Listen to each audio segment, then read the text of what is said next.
mata rantai daripada penyebaran COVID ini, pertama sekali kita harus umpamanya menjaga jarak, kemudian menghindari berkumpul. Kita harus kemana-mana pakai masker, kita kemana-mana harus cuci tangan. Kemudian terakhir kan bahwa kita harus menerima vaksinasi. Nah, kemudian yang kena terpapar COVID ini itu macam-macam kategorinya. Bahkan yang paling susah itu ditangani adalah orang tanpa gejala, OTG. Ada orang tanpa gejala, ada orang, jadi kan ada tingkat-tingkatnya. Ada penanganannya itu gimana? Ada orang yang sudah terpapar, ada orang yang diindikasikan, dan semuanya itu membutuhkan penanganan khusus. Nah sekarang diantara masalah yang pertama muncul di dunia Islam lah, bagi umat Islam, dengan adanya wabah corona, umat Islam dan bukan umat Islam saja, di mana-mana dilarang berkumpul. Umat Islam itu ibadah utamanya itu kumpul. Misalnya pertama sholat Jumat wajib hukumnya. Kemudian sholat berjamaah. Sholat berjamaah itu ya sebagian memakai mazhab Hambali. Kalau dia memakai mazhab Hambali, wajib hukum sholat berjamaah. Kalau tidak berdosa dia. Ada sebagian mazhab mengatakan syarat sah sholat berjamaah itu. Kalau tidak sholat berjamaah dia tidak sah sholatnya. Seperti mazhabnya Daud Az-Zahiri, Ibn Hazm. Tapi kalau kita Syafi'iyah ini santai saja. Kenapa? Karena kalau Syafi'iyah ya menurutnya itu sunat muakkad. Apalagi dalam pandemi tidak ada masalah. Cuma yang berkoar-koar ketika dilarang sholat berjamaah di masjid, yang berkoar-koar itu yang tak pernah sholat. Yang tak masalah. Nah, itu kita itu pengalaman kita. Nah, setelah diberikan oleh pemerintah keleluasan, malah tidak datang ya. Jadi orang seperti ini kan buat masalah aja ini. Jadi itu dikatakan Pak Kanwil tadi, ini salah belajar agama. Artinya salah memahami agama. Baik. Jadi banyak masalah yang muncul. Kemudian juga masalah penanganan daripada orang yang sudah terkapar atau sudah terindikasi, maka dia harus diisolasi. Diisolasi 15 hari. Kan begitu. Diisolasi di rumah atau diisolasi di tempat khusus. Itu kan konsekuensinya banyak isolasi itu. Di dalam masalah kehidupan, menjalankan kehidupan beragama, dalam menjalankan amalan-amalan ibadah. Nah, kemudian juga kalau dia dinyatakan memang sudah positif, itu lain lagi. Maka dia diisolasi di ruang khusus, penanganan khusus. Sampai kalau dia meninggal dunia nanti khusus lagi. Padahal kalau kita meninggal ada rukun jenazah, wajib dimandikan, wajib dikafankan, wajib disolatkan dan dimakamkan. Setelah ada COVID, menuntut perubahan semuanya itu. Yang masalahnya rukun-rukun agama aja di situ. Maka bagaimana menyikapi ini? Kalau tidak ada ulama, ini berbahaya sekali. Maka alhamdulillah Bapak Ibu sekalian, ulama di mana-mana, saya melihat seluruh ulama di dunia mengeluarkan fatwa. Di antara fatwa-fatwa itu yang lebih banyak adalah fatwa-fatwa lembaga. Lembaga-lembaga fatwa ini kan ada sifatnya lembaga fatwa internasional. Ada lembaga-lembaga fatwa yang sifatnya domestik masing-masing negara.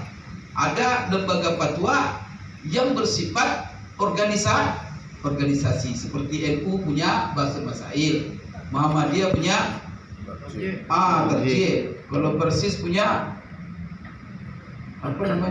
Hizbah ya, Wasliyah, tidak tahu saya apa namanya. Artinya masing-masing punya lembaga. Artinya kemudian juga ulama-ulama besar di dunia secara personal mereka juga mengeluarkan fatwa. Dan juga tidak ketinggalan MUI, Majelis Ulama Indonesia, sudah juga mengeluarkan fatwa. Bahkan Maret itu sudah mengeluarkan fatwa tentang sholat ibadah, karena di situ pemerintah mengeluarkan taklimat tidak boleh berkumpul-kumpul. Nah, sehingga apa? Konsekuensinya masjid tak boleh, maka ditutup masjid. Dan dibagi pula oleh pemerintah zona-zona, ada zona hijau, ada zona kuning, ada zona oranye, ada zona 4 zona itu. Kemudian setiap zona ini ada aturan-aturannya. Bagaimana Majelis Ulama merespon ini semua? Pemerintah kadang-kadang, sebagian masyarakat, apalagi berhubungan dengan agama, kalau pemerintah mengeluarkan taklimat, kan ada masyarakat tuh kadang-kadang bilang apa? Jangan masuk-masuk pula masalah agama. Urus saja pemerintah itu. Masalah kami sholat, maka banyak sekali terjadi konflik.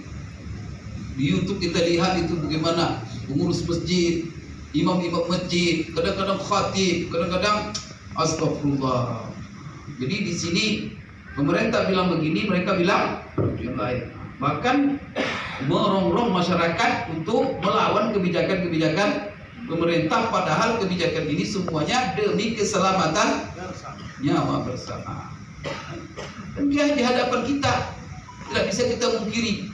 Dari Pak Nazir tadi mengambilkan data, sampai sekarang hampir sudah 500.000 nyawa. Ya, 500.000 nyawa yang sudah melayang dengan COVID-19 ini.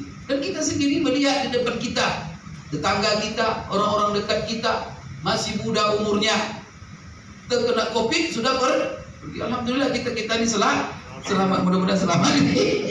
Jangan kena yang terakhirnya, apa pula namanya? Omikron. Nah, oleh karena itu, Bapak Ibu sekalian, saya melihat seluruh ulama, ini seluruh nih, tanpa kecuali, baik itu lembaga fatwa yang dikeluarkan oleh lembaga internasional, nasional, tapi ulama ya, yang berbicara menantang tubuh, saya lihat bukan ulama. Saya lihat pendidikannya tamat SMA, SMP, SMA, kemudian semangat dakwah, itu yang keras-keras itu. Tadi mana dia belajar?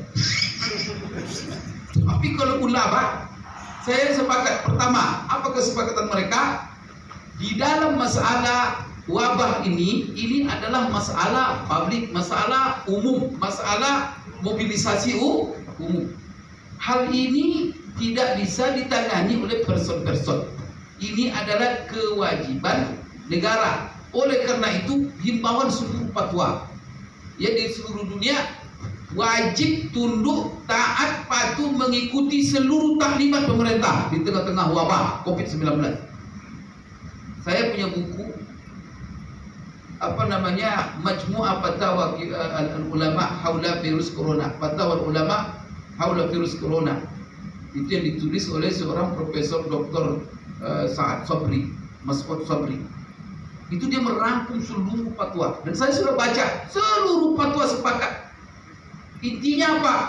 Wajib tunduk dan mematuhi seluruh taklimat pemerintah, karena mereka yang berwenang dalam hal ini.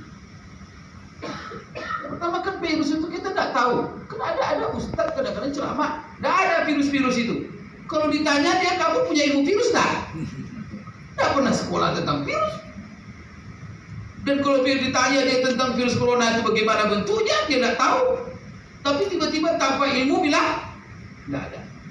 Seluruh fatwa ini Majelis Ulama ataupun Hayat Kibar Ulama di dunia, sebelum mereka mengeluarkan fatwa, karena ini masalah virus ini bukan ulama ahlinya, ulama-ulama syariat. Itu ada ahlinya, ahli ya ahli virus, ada istilah ilmunya itu kan, ya epidemiologi, atau ada satu lagi istilahnya itu ahlinya. Saya melihat seperti apa? Majelis Ulama Eropa. Majelis Ulama Eropa sebelum dia mengeluarkan fatwa tentang virus corona, dia mengundang mungkin berbagai profesor ahli di bidang virus ini. Ada yang muslim, ada yang non muslim. Ditanya satu-satu tentang virus corona ini. Semua mereka memberikan kesaksian yang sama. Karena ulama kalau dia berfatwa khususnya dalam masalah-masalah kontemporer, itu tidak bisa dia berfatwa kecuali di mereka mengenal suratul mas'alah. Maka ada kaidah namanya al-hukmu 'ala syai'i far'un an tasawwurihi. Tak mungkin kita berfatwa tentang satu masalah kalau kita tidak memahami. Maka Pak, memahami sebuah masalah itu kunci untuk mengeluarkan fatwa. Jadi kalau ada ustaz membuat fatwa tapi tak tahu masalah, itu berbahaya. Fatwa ini yang cenderung sesat dan menyesatkan. Nah, kalau ulama umpamanya berfatwa masalah ekonomi, maka hadir majelis ulama kita luar biasa. Dan bahkan setiap fatwa-fatwa dikembalikan kepada orang ahlinya. Masalah ekonomi diundang orang ahli ekonomi. Maka bisa saja fatwa majelis ulama itu berbeda. Saya contoh ya. Dahulu tahu kepiting. Kepiting itu awal-awal majelis ulama Indonesia mengatakan haram hukumnya makan. Kenapa? Karena kepiting itu amfibi, hidup di dua alam. Tapi apa yang terjadi setelah itu? Ada seorang dokter dari Jepang, disertasi doktornya itu tentang kepiting. Ini dia sebut dokter kepiting. Setelah itu dia memberikan masukan. Kepiting itu bukan hewan dua alam, itu murni hewan air. Apa logikanya? Padahal dia bisa hidup di atas darat. Bukan dia bisa hidup sedarat. Kalau dia ingin ke darat, maka dia simpan di dalam, itulah ada cangkangnya itu, di punggungnya itu. Kalau dia mau ke darat, dia isi dengan air itu cangkang itu. Baru dia bisa hidup di darat. Kalau diambil air itu, pecahkan cangkang, mati langsung dia. Oleh karena itu, kepiting adalah murni hewan air. Berubahlah fatwa majelis berdasarkan masukan ahli. Kan tak bisa majelis ulama itu tersendiri dia berfatwa begitu saja. Seluruh lembaga fatwa dunia itu saya lihat merujuk semuanya mereka kepada orang-orang yang ahli di bidang virus. Maka setelah mereka tanya, mereka konsultasi dan mereka memberikan informasi, baru nanti muncul fatwa. Maka fatwa-fatwa yang muncul ini pertama didasarkan kepada masukan-masukan orang-orang ahli, dan ini tuntutan Al-Quran sendiri. Fas'alu ahla dzikri in kuntum la ta'lamun. Tanya orang ahli kalau kamu tidak tahu. Kemudian yang kedua Pak, Rasulullah mengatakan iza usidal amru ila ghairi ahli jadi saat ustaz tak paham virus, bicara virus atau membuat kekacauan. Maka saya ada kepada satu orang ustaz, ya Allah, dia tak ada mengetahui tentang virus, tidak mengerti dia, tapi apa? Dia berceramah bohong semua, tak ada itu apa? Ya Allah, mengganggu sekali, itu mengacaukan. Dan merongrong di depan jemaah lagi, sebagian di dalam khutbah lagi. Mana ada ustaz? Tidak ada itu katanya. Itu virus corona itu bohong semua. Akhirnya apa? Langsung berdiri seorang jemaah, menunjuk kiri dia.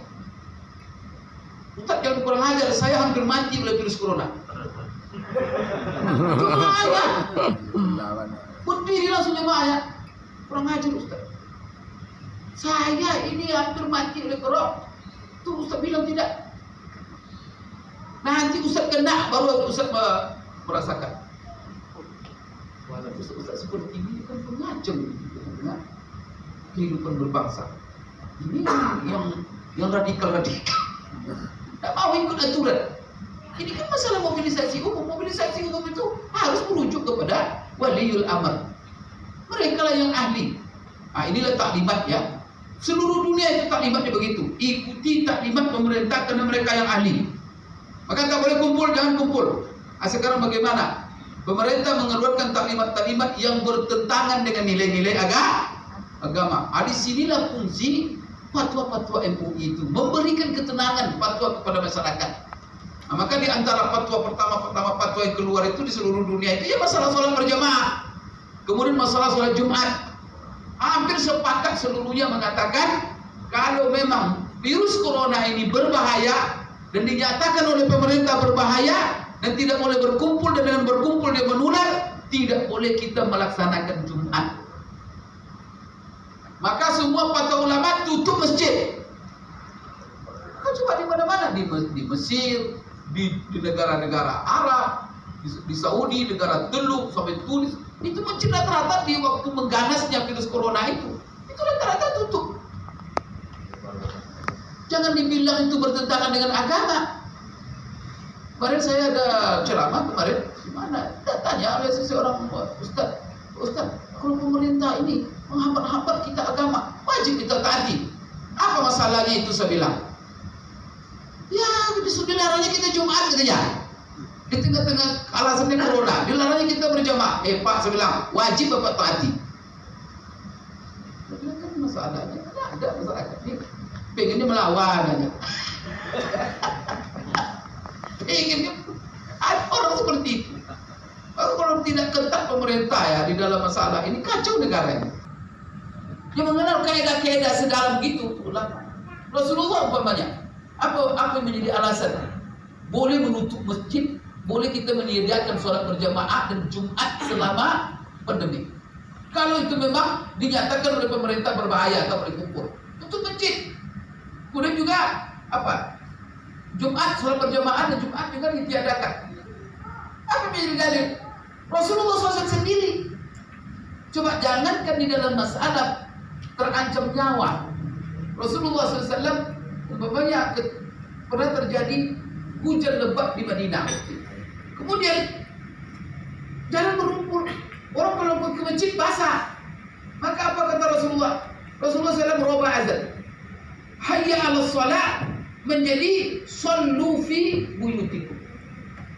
Coba rapat azan itu dirubah.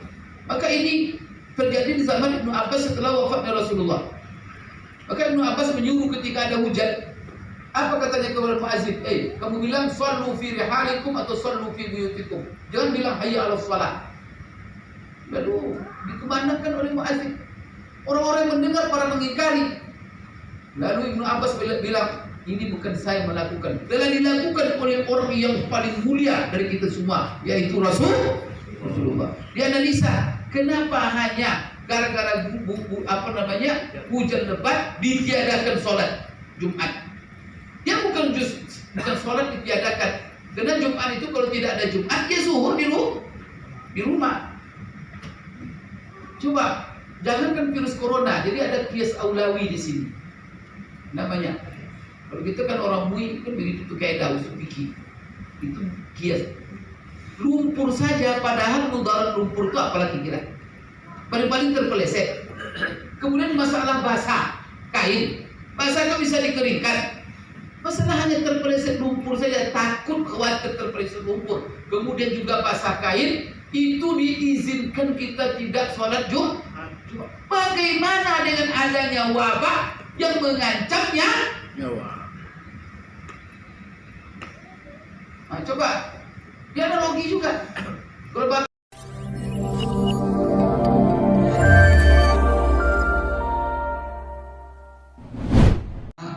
Minimal kalau di biro kesehatan setidaknya ada 2 upaya yang dilakukan.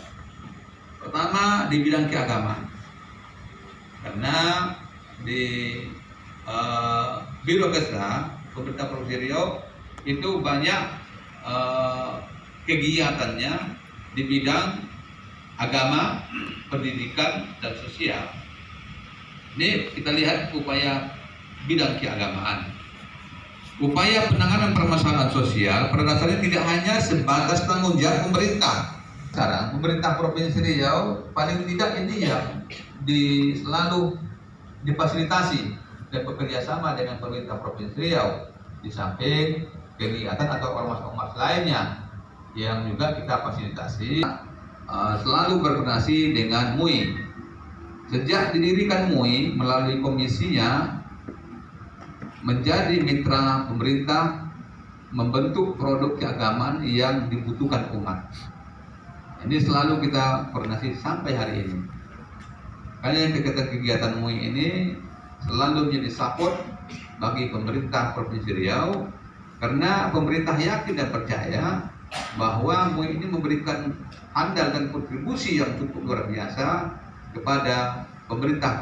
Maka pemerintah MUI sangat berperan aktif dalam memberikan sosialisasi kepada masyarakat bagaimana wabah ini cukup begitu dahsyat dan bisa disadarkan masyarakat untuk selalu menjaga kesehatan dengan melakukan protokol kesehatan.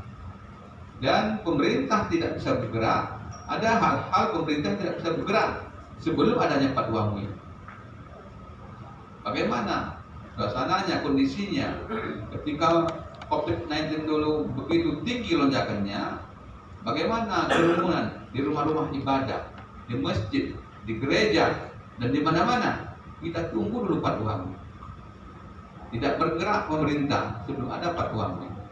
Begitu fatwa MUI ada baru tutup, ataukah berjarak, ataukah salat bersama, atau bagaimana, termasuk Idul Fitri, termasuk Idul Adha, dan hari-hari besar Islam. Pemerintah belum bisa bergerak sebelum ada fatwa MUI. Besar itu pengaruh MUI itu terhadap pemerintah. Oleh karena itu tidak bisa dipisahkan antara pemerintah dengan majelis ulama, khusus di pemerintah provinsi Riau ini. Sehingga kalau suku sudah ada, maka bisa kesenjangan-kesenjangan sosial yang terdapat di provinsi Riau ini bisa disampaikan oleh MUI, bisa melalui masjid, bisa melalui pondok-pondok, bisa melalui perguruan tinggi, semuanya bisa sampaikan.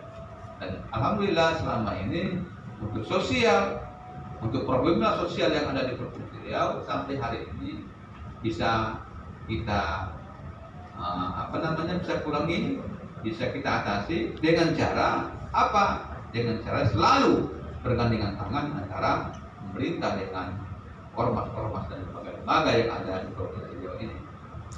Begitu juga yang kedua, kita juga bergerak melalui LPTK Provinsi Riau. Nah ini kesenjangan sosial dulu bila kita lihat di masyarakat bahwa untuk kesenjangan sosial antar provinsi dulu, kadang-kadang kita selalu di event-event nasional terhadap LPTK ini banyak kita selalu berada di urut 10 ke atas.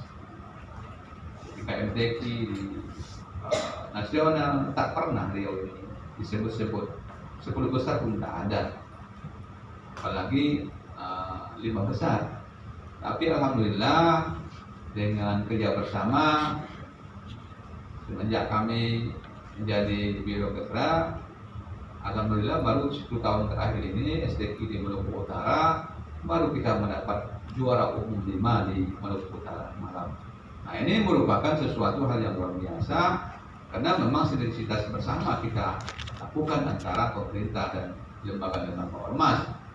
Malam juga kita coba untuk mengirimkan adanya, jadi kalau di Maluku Utara semalam Bapak Ibu SDQ nasional Provinsi Riau mendapat nomor juara umum 5 dari 34 provinsi. Sebelumnya tidak pernah 12, 9, 10 paling tinggi. Nah ini kita coba untuk membina, alhamdulillah bisa mendapat kita 5 besar atau juara umum 5. Setelah itu kita coba lagi bagaimana adanya MTQ Kopri nasional kita lakukan semalam di Kendari, dan alhamdulillah Riau mendapat juara 7 besar. Kalau MTQ Kopri itu tidak antar provinsi, Bapak dan Ibu sekalian, tapi antara kementerian dan lembaga. Jadi yang ikut itu semalam itu 84 kementerian dan lembaga tambah 34 provinsi. Dari Kementerian Luar Negeri, dari Kementerian Agama, dari Kementerian Dalam Negeri, dari Bawaslu, dari KPU, lembaga semua ikut, dari PU, kementerian semua ikut. Tambah 34. Alhamdulillah kita dari 84 itu mendapat juara 7 besar, dan alhamdulillah itu dosen kita juga yang dapat juara 2-nya Pak Dr. Heruna Jamal dari Ibu Mardiana dari Rohil, dan banyak dari dosen-dosen yang kaligrafi juga dari IIN, banyak dari UIN, banyak yang juara. Nah ini kan prestasi yang harus kita banggakan. Kalau tidak pernah, sehingga kita merasa kecil kalau tidak berhadapan dengan negeri konvensional. Ini beberapa prestasi. Kemudian untuk ke dalam selalu pembinaan yang kita lakukan agar Gema Al-Quran itu selalu berada di Provinsi Riau ini. Tadi sudah disampaikan oleh Pak Prof bahwa sekarang sudah kita bangun Quran Center. Untuk apa Quran Center kita bangun? Di samping visi dan misi Gunung dan Riau, bagaimana nanti Al-Quran ini betul-betul membumi di Provinsi Riau. Tidak hanya membaca Al-Quran, tapi kajian tafsir juga akan nanti kita lakukan di Quran Center itu. Ini yang menjadi PR kita semua, Bapak Ibu sekalian.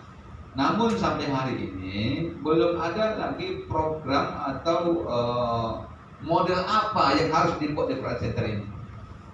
Modul apa yang harus dibuat? Finalnya 100% belum ada. Oleh karena itu kami sudah juga pergi diminta oleh Pak Gubernur untuk semacam studi tiru malam ke Batam, apa yang dilakukan Quran Center Batam itu. Nah, jadi data kasarnya sudah ada. Nanti Bapak Gubernur akan mengundang tokoh-tokoh masyarakat dari MUI, diambil unsur MUI, diambil unsur LPTQ, diambil unsur dari Kerti, diambil unsur NU, unsur Muhammadiyah, unsur akademisi. Mudah bulan awal tahun ini akan diundang oleh Pak Gubernur ke kediaman, nanti akan dibicarakan. Quran Center sudah kita buat pola apa yang harus kita lakukan di situ. Jadi di situ nanti diminta pikiran-pikiran bernas dari bapak-bapak dan ibu sekalian oleh Pak Gubernur, sehingga nanti kami rangkul suatu konsep bahwa Quran Center ini yang harus kita jadikan di Quran Center ini. Nah, ini yang menjadi PR kita bersama. Insya Allah memang untuk tahun 2022 ini belum bisa terlaksana proses belajar mengajarnya karena masih ada bangunan. Bangunan untuk tahun ini kita anggarkan juga untuk 24 miliar. Semalam itu sudah dianggarkan 17, tahun ini dianggarkan 24, termasuk di sana itu dan nanti masjid. Siapa di sana? Kita berharap nanti ada keterwakilan kabupaten kota yang belajar di sana. Kita ambil dari 12 kabupaten kota ini, ambil belajar di sana. Di samping juga harus kita dari akademisi, dari perguruan tinggi akan juga selalu memberikan pelajaran nanti di sana. Nah, oleh karena itu upaya-upaya apa yang sudah dilakukan untuk mengisi Quran Center itu, maka pemerintah Provinsi Riau pertama sudah memberikan dan menyekolahkan anak-anak Riau ini. Semalam kita sekolahkan di PTIQ 10 orang, kita biayai sampai selesai, di IIQ 10 orang, dan juga kita sedang menyekolahkan anak kita 4 orang Riau ini di pendidikan kader ulama setingkat kedua di Istiqlal Jakarta. Nah, ini kalau di PKU ini memang luar biasa kalau programnya, karena guru-gurunya kita ambil dari Timur Tengah. Timur Tengah langsung diambil, dan juga diambil untuk pengetahuan umumnya dari Eropa. Ini program dari Bapak Profesor Nasrul Umar. Dan S2 nanti setingkat dengan S2 yang ada di PTIQ untuk ijazahnya. Nah, harapan nanti begitu anak ini selesai 4 orang, nah inilah nanti salah satu yang menjadi guru di Quran Center ini, yang berkhidmat nanti di Quran Center ini. Untuk tahun depan juga kita utus 4 orang dari pemerintah Provinsi Riau, anak-anak kita, dan yang 4 yang sudah kita ini Bapak Ibu sekalian, kita sekolahkan ini sudah tamat di Timur Tengah. 2 orang ternyata di Timur Tengah, 1 orang lagi memang dari tamat dari dalam negeri, tapi mereka itu rata-rata sudah hafal di atas 15 juz untuk Quran. Bahkan ada yang 30 juz. Nah, ini yang upaya-upaya dilakukan oleh pemerintah. Selanjutnya ada organisasi FKUB. Nah, ini kan tadi sudah saya sampaikan, jangan ada kesenjangan sosial antara sara keagamaan. FKUB ini kan adalah forum yang dibentuk oleh masyarakat dan difasilitasi oleh pemerintah dalam rangka membangun, memelihara, memberdayakan umat beragama untuk kerukunan dan kesejahteraan umat. Nah, ini penting sekarang. FKUB ini penting. Bahkan semalam komentar Pak Menteri Dalam Negeri, siapa pemerintah yang tidak menganggarkan dana FKUB-nya, maka menteri tidak akan menandatangani APBD. Begitulah penting sekarang forum permohonan agama ini. Kenapa? Agar jangan terjadi hal-hal gesek-gesekan sosial di bidang keagamaan. Nah, juga kita bantu BKMT. Apa gunanya? BKMT kan suatu pengajian ibu-ibu yang selalu memberikan nasihat-nasihat, jangan terlalu ada sosial dan bahkan jarak antara yang satu dengan yang lainnya melalui pengajian-pengajian yang berbeda. Selanjutnya, karena waktu, nah ini apa yang dilakukan tadi di bidang keagamaan, sekarang di bidang pendidikan. Apa yang dilakukan pemerintahan sehingga pemerintah sosial bisa teratasi?